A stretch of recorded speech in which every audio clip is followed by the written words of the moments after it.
सुप्रभात। आज हम लोग बातें प्रेमचंद की पढ़ेंगे। लेखक का नाम अवधनारायण मुदगल।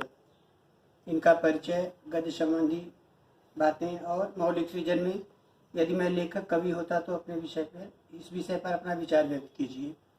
बच्चों, तुमने अपनी किताबों में प्रेमचंद की मज़ेदार कहानियाँ पढ़ी होंगी। हम तुम्हें बताते हैं कि प्रेमचंद कैसे थे, उनका बचपन कैसा था, उनके बचपन की घटनाओं का असर उनकी कहानियों और बड़े बड़े उपन्यासों पर कैसे पड़ा। दक्षिण के एक हिंदी प्रेमी थे, नाम था चंद्रहासन। उनके मन में प्रेमचंद के दर्शनों की बड़ी इच्छा थी। एक बार वे काशी आए। प्रेमचंद उन दिनों काशी में ही रहते थे। शाम को वे प्रेमचंद के घर आए। काफ़ी देर बाहर खड़े रहे, लेकिन कोई नज़र नहीं आया। बेकार खांसने खूंसने का भी कोई नतीजा नहीं निकला। तंग आकर दरवाजे पर आए और कमरे में झांका। अंदर एक आदमी था। वह फर्श पर बैठकर कुछ लिख रहा था। उसके चेहरे पर बड़ी बड़ी मूछें थी। चंद्रहासन ने सोचा शायद प्रेमचंद जी इस आदमी को बोलकर लिखाते होंगे। उन्होंने आगे बढ़कर कहा, मैं प्रेमचंद जी से मिलना चाहता हूँ।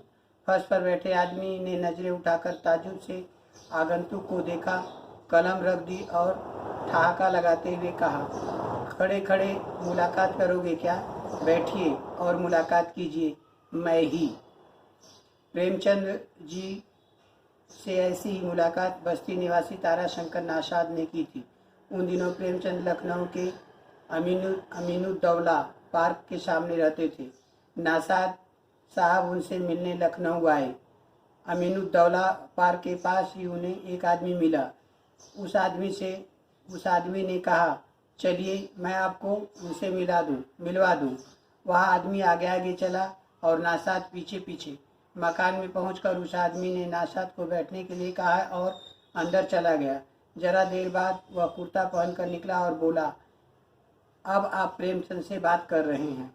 ऐसी और भी बहुत सी घटनाएं हैं जो प्रेमचंद की बेबाकी, सादगी और वे भोलेपन की कहानी सुनाती हैं। प्रेमचंद के चरित्र की यह बेबाकी, सादगी और भोलापन उनके कथा पात्रों में भी है।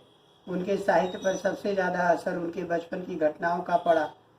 तुम्हें पता है कि प्रेमचंद का बचपन ठीक तुम लोगों की तरह शैतानी और शरारतों से भरा था। लो, मैं तुम्हें उनके बचपन के चंद वाक़यात सुनाता हूँ। जब तुम बनारस से आजमगढ़ जाने वाली सड़क पर चलोगे तो शहर से करीब 4 मील के फासले पर एक गांव पड़ता है, लमही। यह छोटा सा गांव है। इसमें सभी जातियों के 35-40 घर हैं। यही उस गांव की आबादी है। इसी गांव में मुंशी अजाय बलाल के घर प्रेमचंद जी का जन्म हुआ। मुंशी अजाय बलाल नेक तबीयत के आदमी थे। घर बाहर सब जगह वह अपनी बिसात भर दूसरों की मदद करते थे। वे बिसात ही कितनी थी, 10 रुपये में डाकमुंशी हुए थे और 40 रुपये तक पहुँचते पहुँचते रिटायर हो गए। सहयोग से पत्नी भी उनको अपने अनुकूल ही मिली। देखने में जितनी सुंदर, स्वभाव में उतनी ही कोमल। लेकिन उन्हें एक दुख था, उनके बच्चे नहीं जीते थे। 2 लड़कियां हुई और दोनों जाती रहीं। गांव की औरतों ने शोर मचा दिया, आनंदी का अपने मायके जाना ठीक नहीं है, वहाँ भूत लगते हैं। भूत प्रेत की बात तो दीगर है, लेकिन यह सच है कि उसके बाद तीसरी लड़की जिंदा रही। उसका नाम सुग्गी था। उसके 6-7 साल बाद शनिवार 31 जुलाई 1880 को प्रेमचंद का जन्म हुआ। पिता ने इनका नाम धनपत और ताऊ ने नवाब रखा। नवाब में माँ के प्राण बसते थे। प्रेमचंद माँ के बेहद लाडले थे और शरारत कहिए या चूहल उनकी घुट्टी में पड़ी थी। आए दिन शरारतें करते रहते और घर पर उलाहना पहुंचता रहता। फसल के दिनों में किसी के खेत में घुसकर ऊख तोड़ लाना, मटर उखाड़ लाना रोज की बात थी।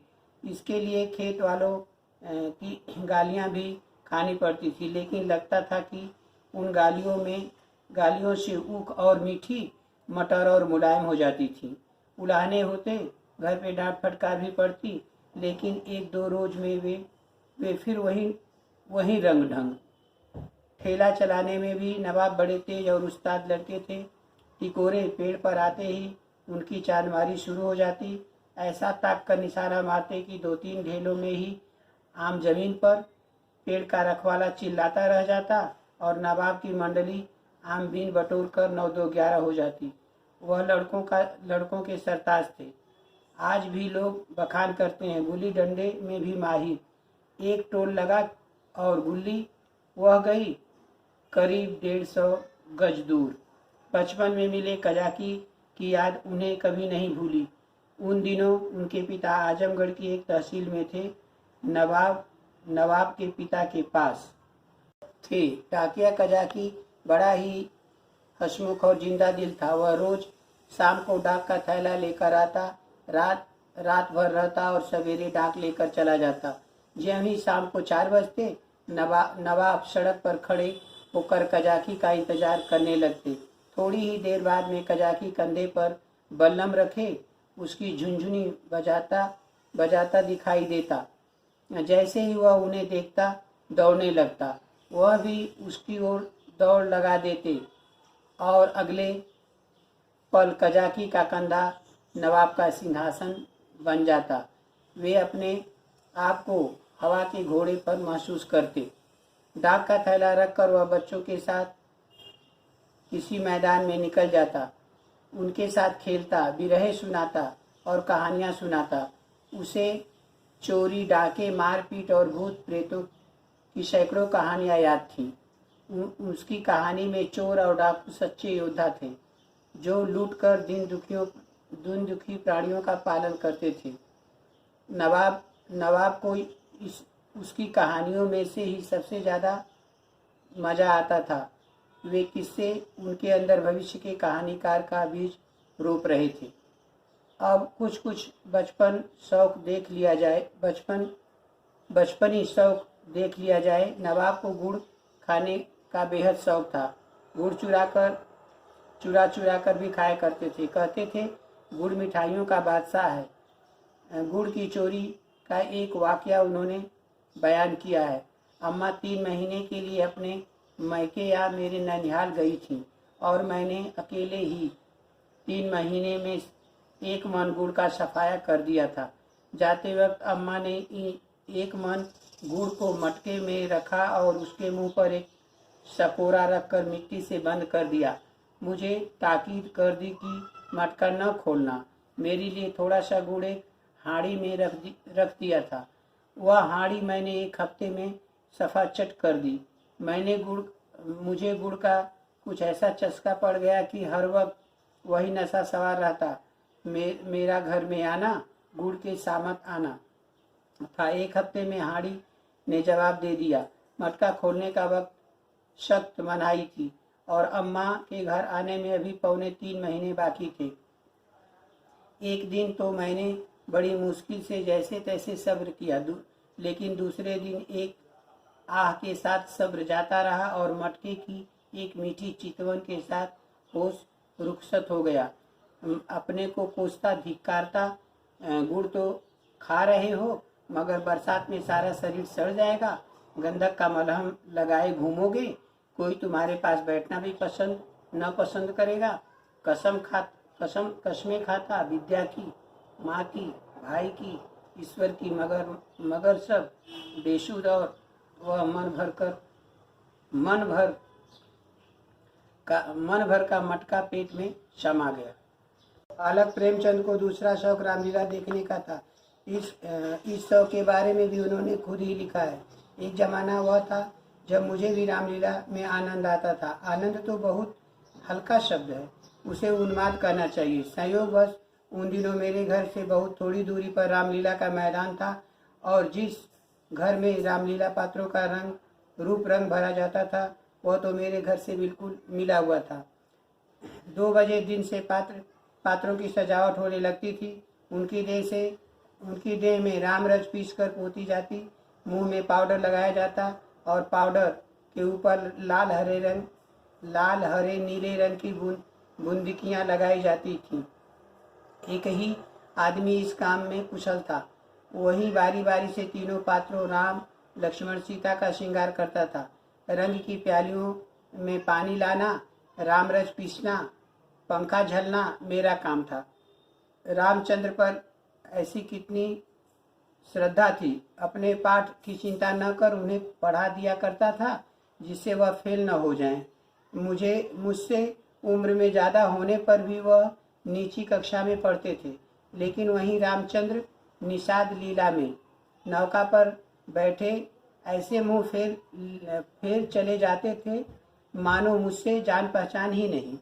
नकल में भी असल की कुछ बू आ ही जाती है। रामलीला समाप्त हो गई, राजगद्दी होने वाली थी। रामचंद्र की इन दिनों कोई बात भी न पूछता था, न घर ही जाने की छुट्टी मिलती थी। चौधरी साहब के यहाँ से एक सीधा कोई 3 बजे दिन को मिलता था, बाकी सारे दिन कोई पानी को भी नहीं पूछता। मेरी श्रद्धा ज्यों की त्यों थी। मेरी दृष्टि में वह अब भी रामचंद्र ही थे। घर पर मुझे खाने की कोई चीज़ मिलती, वह लेकर रामचंद्र को दे आता। कोई मिठाई या फल मिलते ही बेतहाशा चौपाल की ओर दौड़ता। चलते समय भी रामचंद्र जी को कुछ नहीं मिला। मेरे पास 2 आने पैसे पड़े हुए थे। मैंने पैसे उठा लिए और जाकर शर्माते शर्माते रामचंद्र को दे दिए। उन पैसों को देखकर रामचंद्र टूट पड़े, मानो प्यासों को पानी मिल गया। वहीं 2 आने पैसे लेकर तीनों मूर्तियां विदा हुई। केवल मैं ही उनके साथ कस्बे के बाहर तक पहुंचाने आया।